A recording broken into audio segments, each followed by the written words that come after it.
रूप तो ऐसन है कि देख के मुंह में पानी आ जाए, और चाल ऐसन कि कोई राम के भी चक्कर खा के गिर जाए।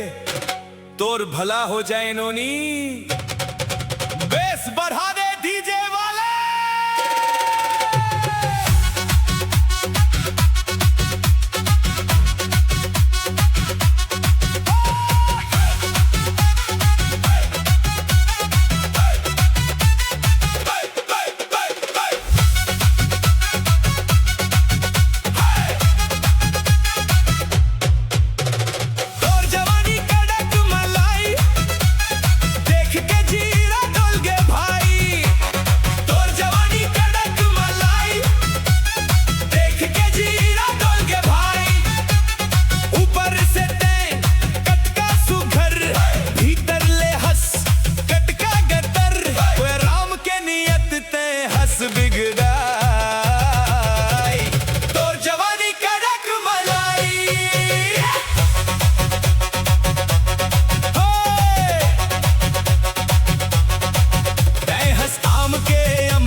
रस तप के तोर तीखे किनार, जेन्हा छूही वो पा जाही स्वाद, दिन रात तो लाही करही याद।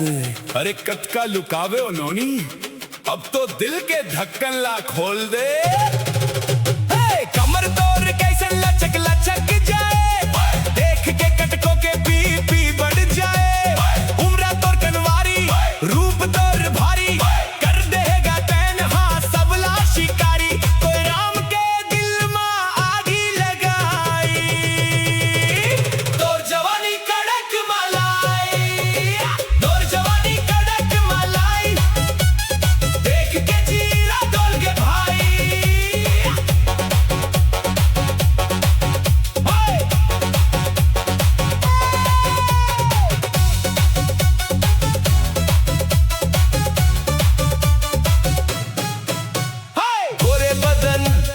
पतली कमर मारे लचका जो बजे मदर। तौर तरीका तोर गजब रसीला, खा जाए हिलोर तोर अंग लचीला।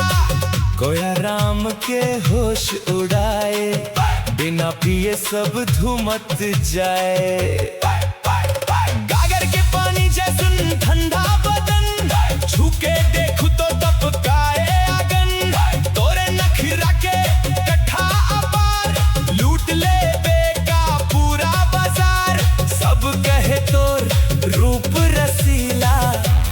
राम संगे खेलबे का लीला।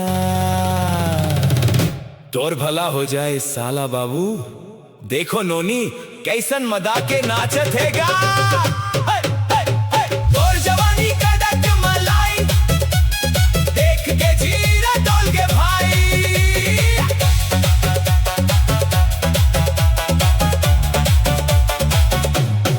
नींबू और मिर्ची के जैसे सुगराई, नजर न लागे तोर केटे डुबाई। रस तपकर तोर होठों के लाली, बनाबे का मुंह हमर पूरा ख्याली।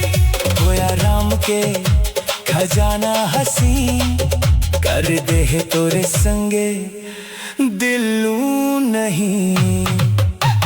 बिजली के तार जैसन झटका लगाए, पास जो आवे वो भस्म हो जाए। कवारा बन के तोर नशा भरी, कर दे रे सबलारे तेरी नुक्करी। अब तो आजा मदा के हमर पास, पूरी कर दे कोया राम के आस। तोर जवानी कड़क मलाई, देख के जी